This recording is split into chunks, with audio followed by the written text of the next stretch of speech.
Hello, this is Meet the Writers. I'm Georgina Godwin. My guest today is the Chief Scientist and Lab Director of the philanthropic Microsoft AI for Good Research Lab, where data scientists and researchers' use of AI has helped to tackle disinformation, predict wildfires, track whales, and even detect leprosy in vulnerable populations. Well, he's now co-authored the book AI for Good, which offers an optimistic view of artificial intelligence's impact and potential, and explores how its application can help experts tackle global challenges in health, human rights, and climate change.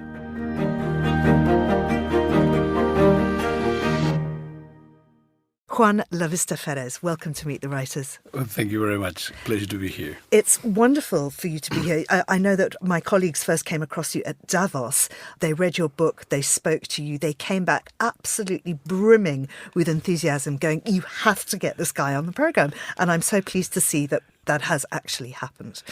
Juan, you were born in 1977 in Uruguay. Tell me about your early upbringing, because it was quite rural. Yeah, I grew up in a farm. Amazing experience to growing up. This is near a small town called Jung, or Yang in English. And I grew up, we have 4 brothers. I grew up with them. And my parents gave me a computer when I was 8. And so that must have been right at the beginning of computers being commercially available. That's correct. And the first computer was a Brazilian computer called ATX.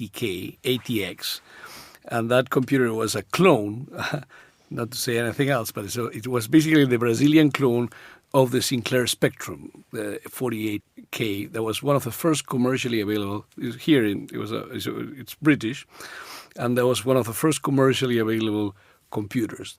Has 48K, that is less than what a USB-C connector has these days, much less than a USB-C connector has these days. And the only thing you could do was coding, was mainly using BASIC. That was the program to code. And so that was the only thing you could do. And you taught yourself to do that? Yes, we had books, and I was able to say, I need to do something with this. That was the whole idea of having a computer. And I learned how to use BASIC, and I became enamored with the ability to do something that could change and automate things. So tell us how your education and your early career exposed you to development economics, which is really, I suppose, what this book is about. So I wanted to study, I studied computer science in Uruguay, and I wanted to study a master's.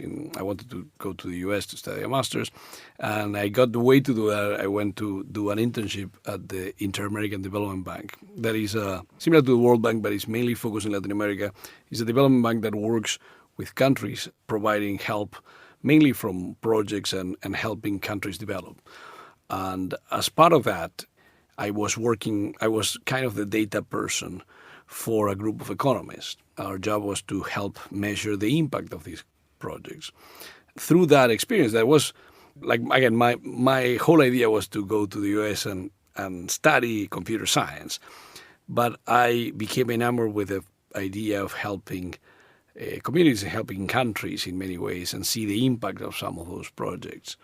And that's how kind of I realized the power of technology in many ways in society. Now, you sort of decided to do that on your own because you became an entrepreneur and started your own company. Yeah, so after I finished my master's, I wanted to create a startup. So that was 2008, and I partnered with a person that was leaving Microsoft, and we created a company called alerts.com.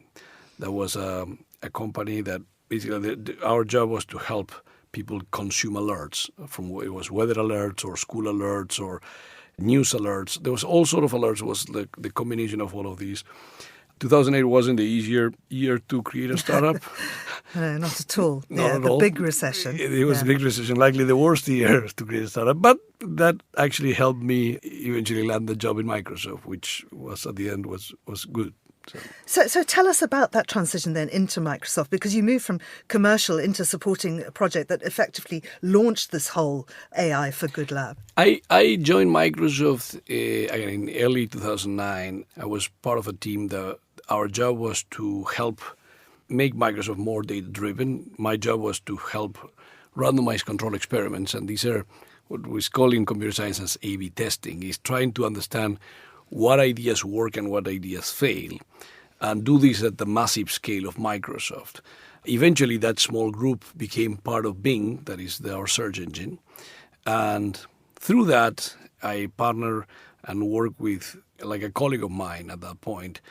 I work in Bing, I work in Windows, I work in Xbox, and one of my colleagues had lost a child to SIDS. SIDS is sudden infant death syndrome, well, the main cause of death in children from the first month to 1 year old in majority of the developed countries.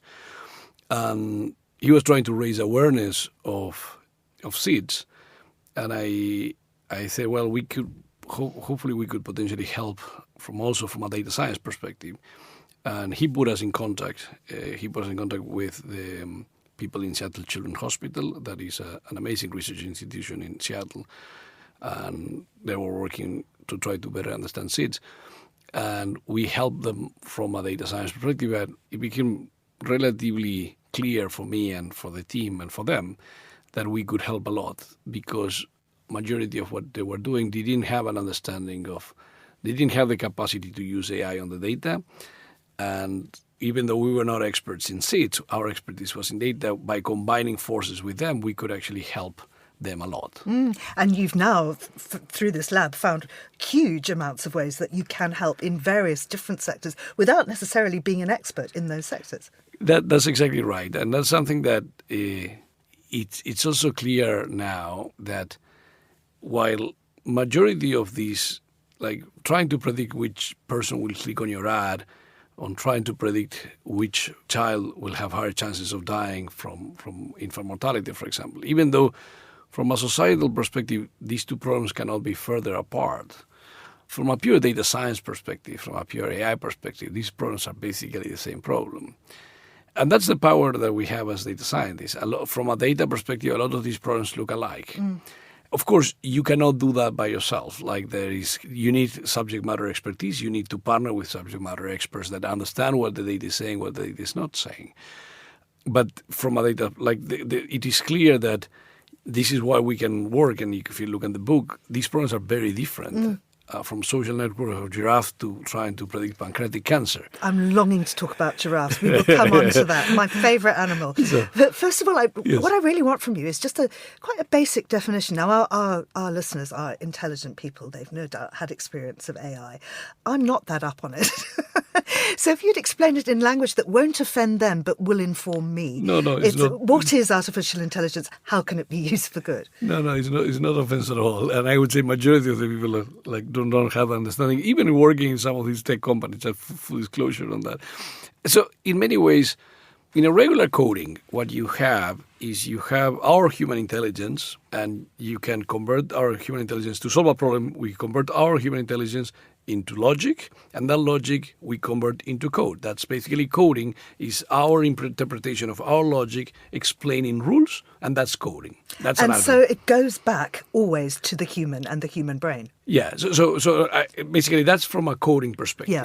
In the case of AI, majority of what we consider AI today, and the definition of AI has been changing, but AI in many ways is machine learning. And machine learning are algorithms that can learn from data. And I'm going to try to explain what is that. Is you get data, and the data, we use an algorithm to convert that data into rules. These rules are the same as rules as coding. So instead of having a human looking at trying to convert our logic into coding, what we have is an algorithm that looks at data and convert that data into coding. So imagine, for example, that you have a bank that is trying to approve loans. What you can do is you can use the data from your historical approvals, which of your customers repay and which ones your customers didn't repay. Imagine for a minute that you have like a line there that you can say, everybody that has this disposable income has this amount of chances of repaying your loan. The only thing that these AI algorithms are doing is try to learn the difference between those customers that will have higher chances of repaying and which customers will not. And from a data science perspective, the only thing that these algorithms are doing is just to learn how to draw a curve. And that separates these two. Sometimes it's not that easy to explain, but underneath, they are relatively simple things. It's basically math that is trying to learn how to differentiate between things and optimize for your success criteria. And through this process, you are converting data into code. And in terms of what it can do, it can classify images. So, for instance, if human resources are scarce, they can be used more efficiently, more effectively. That is correct. So these algorithms, for example, once an image is just underneath the hood, is just data. And as similar to other data, what these algorithms can do is also learn how to differentiate between this data. So, for example, in the case of areas like medical imaging, like you can see a CT scan that is just data, and have an algorithm that can use that CT scan to, for example, find if a person has cancer or things. So what are the limitations then? So the first limitation that we have is the data itself. That's something that we need to understand, that your algorithms will be as good as your data. An example that I usually give, and I cite in the book, is that, for example, if you ask, roughly 10% of the population is left-handed. But there, for a long period of time, there was a discrimination against left-handed people, and a lot of people were forced to be right-handed. I know. Sinisteria. Sinisteria, yeah. And my grandfather was one of them. He was forced to be right-handed. And the challenge not the challenge, but from a data perspective, if you look at a random sample of people that died, at least you will find that left-handed people die younger than right-handed people. Roughly, there was a research that was published in the New England Journal of Medicine that found that left-handed people, if you just take a random sample of people that die today, left-handed people would die 9 years younger than right-handed people. That's extraordinary. But do we know why? Yeah. At that point, people thought that because we live in a right-handed world, people had those challenges. But in reality, it has nothing to do with that. It's because for a long period of time, there was a discrimination against left-handed people, and people were forced to be right-handed. This generates an artificial increase in the left-handed population. And this artificial increase is the ones that gives us the illusion that left-handed people die younger, when in reality that's not the case. But the challenge from a data perspective is if you take that data set and you train an AI algorithm and you are a life insurance company, these algorithms will tell you that you need to charge more to the left-handed people because they die younger, when in reality that's not the case. So it's extremely important to understand that our algorithms will depend on the data. If the data has problems, our algorithms will have problems. That's the number one limitation, come from data itself. So let's talk now about application and how this all works. And I've been longing to get onto giraffes, so let's just go straight there. So tell us, you've used AI to basically figure out the social networks of giraffes. Yeah, this is a project that we have with two amazing researchers from Wild Nature Institute based in Tanzania, Monica Bond and Derek Lee. They're amazing researchers, and they have dedicated their life to better understand giraffes. As part of that, they go like in jeeps every day and they take pictures of the giraffes.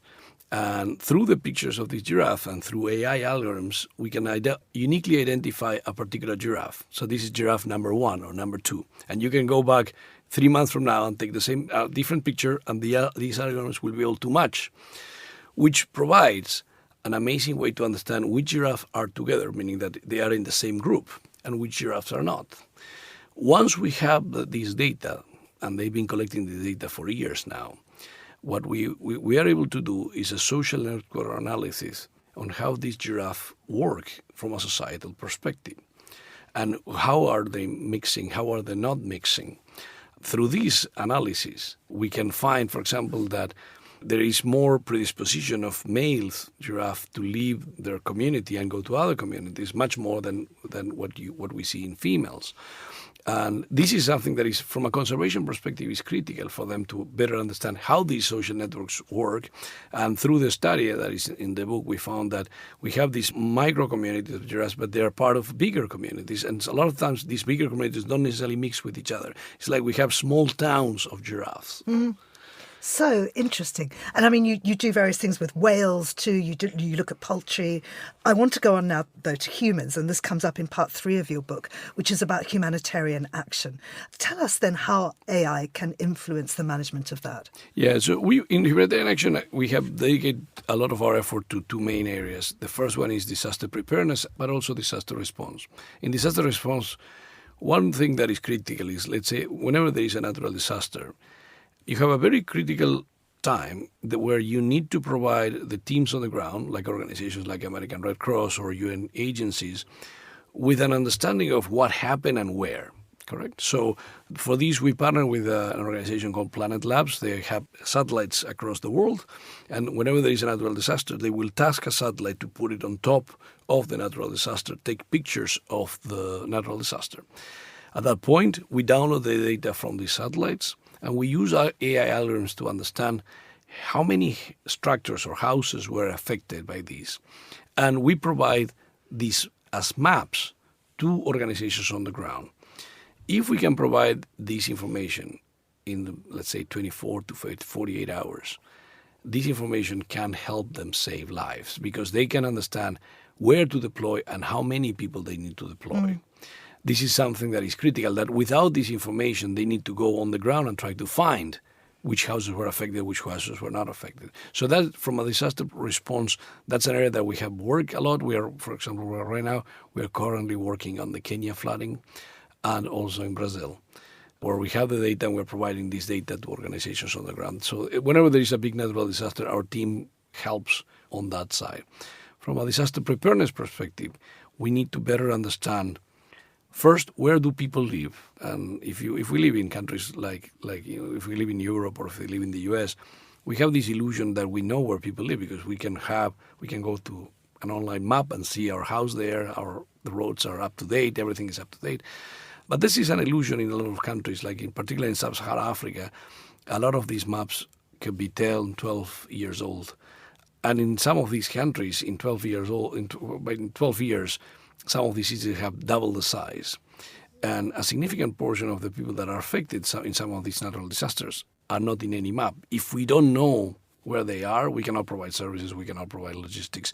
So a critical foundation for this that we've been working is to have an understanding of where do people live. Once we know where people live, we can interlace what we call our layer cake approach, where we can interlace these data with data like the chances of flooding, the problems with heat waves. And once you interlace all this information, we can provide critical data for helping understand where do people at risk live. But how do you get that initial information? That's got to have a lot of human input, surely. It has a lot of human input, yes. So there are two areas. So the first foundation of where people live, we use satellite data. And again, this is a partnership we have with Planet.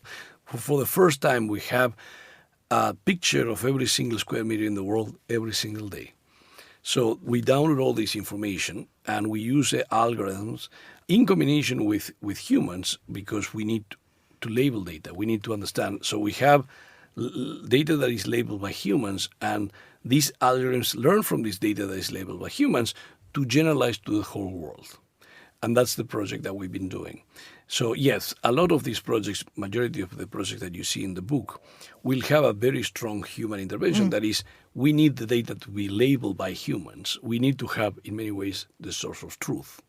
So going back to how it was launched and your colleague wanting to investigate SIDS, this early child death syndrome, you have a whole section on health. Yes. And again, obviously that has got to have some trained medical expertise from a human consultant at the beginning. But taking it on from there, how are you using this in the field of medicine? Particularly, I'm interested here actually in the long-term effects of COVID. Yes. So in the book, we have a few examples. We start with a lot of medical imaging example. That's a place where we see a huge potential for AI, because in many ways, when you look at what a lot of these doctors are doing by analyzing CT scans or X-rays, it's very similar to what AI algorithms can do in imaging. That is mainly pattern recognition. It's like you have an expert doctor that is looking at a CT scan and has enough knowledge to say the area that you have here is likely a problem. And that expertise, we can use that expertise to train these algorithms to learn from these doctors. And there's a lot of investment in medical imaging, and you will see it in the book, because of the amazing technology that we have. That is, in these AI algorithms are extremely good at pattern recognition. In the case of long COVID, we work a lot in COVID, and we were partnering with doctors, and they really wanted to better understand the effect of long COVID. And what we did was looking at medical claims data set, because the challenge at that point was there was not enough data, or there was not enough good data in many ways. So we use medical claims data that is in many ways done for some other purposes, that is like claims. In our case, we use that data better understand what were the chances that the patients that had COVID compared to a pseudo-control group that we built had more chances of developing other things later on in life. And what we found was, yes, there was a chance that if you had COVID, there was a portion of the population affected mainly by age that would develop other things that our control group didn't develop. AI for Good is the title of the book, and you don't particularly discuss the opposite.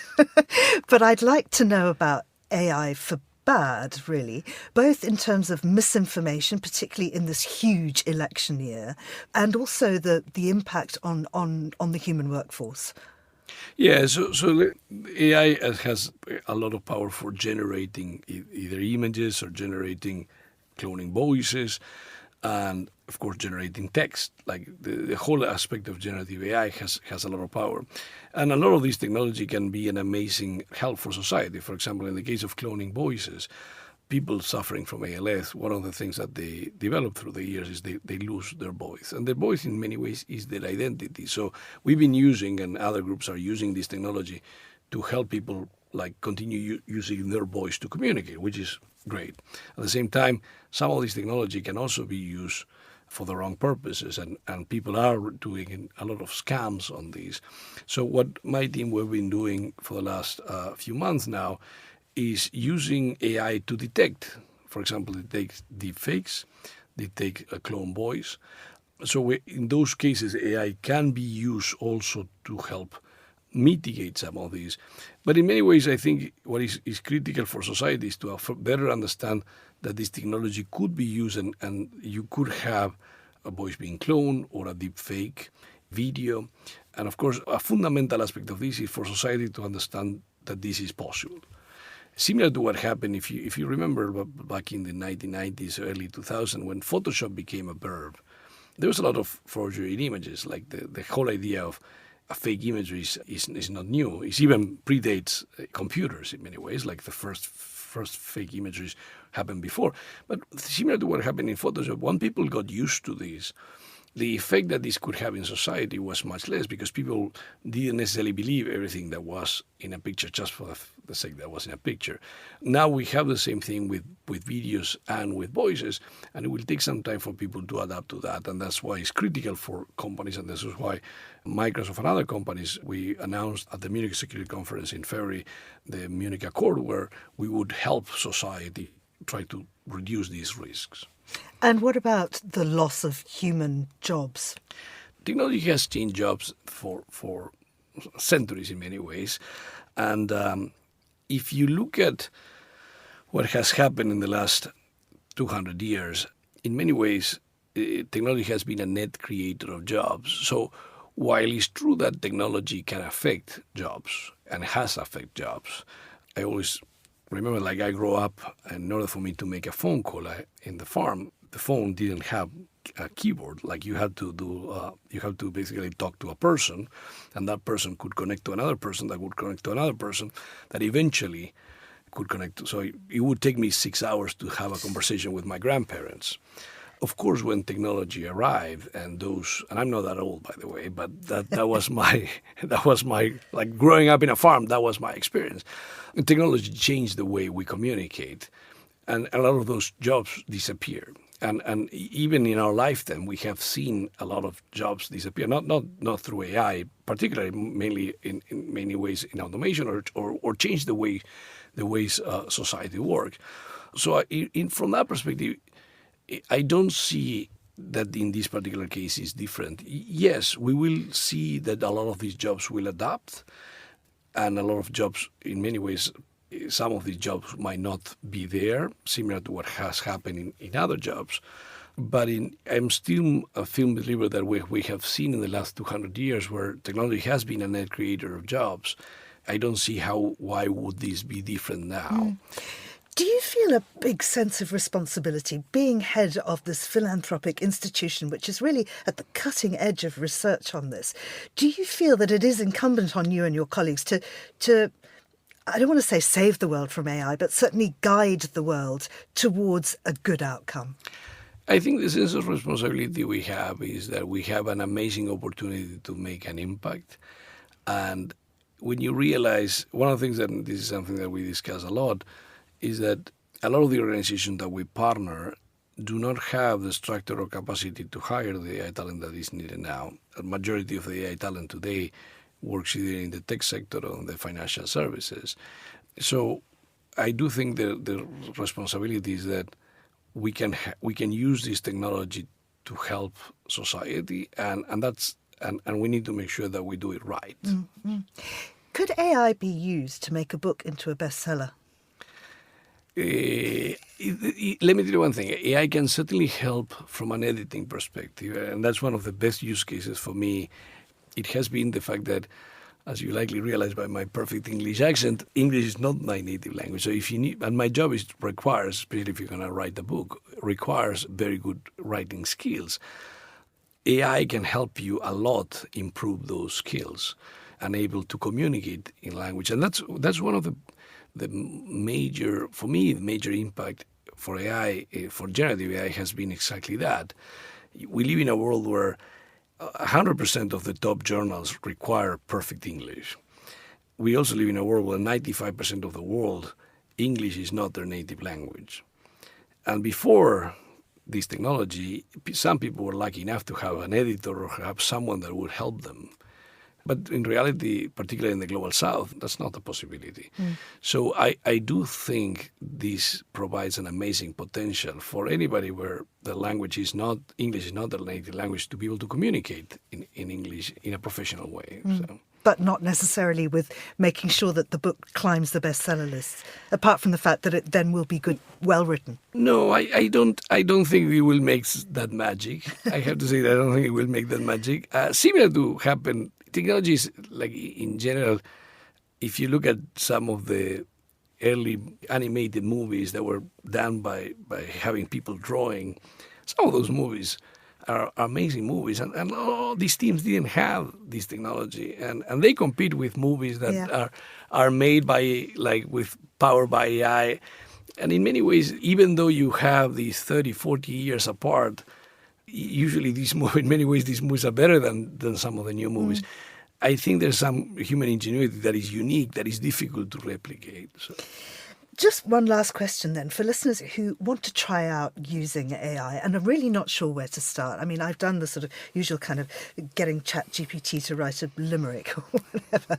But is there a sort of, I suppose, particularly on Microsoft, is there a platform, possibly a free platform, where people can go to experiment with AI? Yeah, so you can use Bing Copilot. Bing Copilot is our product that has the GPT model underneath. Similar in many ways to other technology like ChatGPT. And I think the recommendation is AI is not new in many ways. It has existed in production settings for at least 3 decades.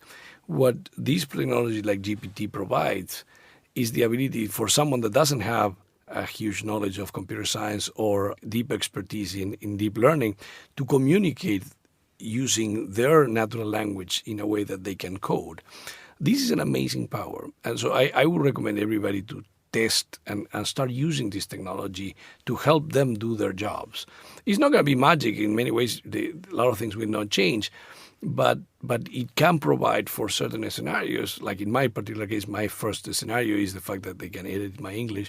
But for other scenarios, I think my recommendation is for people not to be afraid and just start testing and start using it. And of course, a really great guide to that is your book. Absolutely fascinating, particularly on giraffes, I have to say. It's AI for Good, Applications in Sustainability, Humanitarian Action and Health. And it is by Juan Lavista Ferres. It's published by John Wiley & Sons, and it's out now. Thank you very much, Juan. Thank you very much.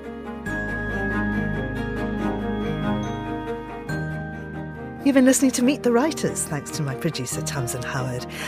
You can download this show and previous episodes from our website, Apple Podcasts, or wherever you get your audio. I'm Georgina Godwin. Thank you for listening.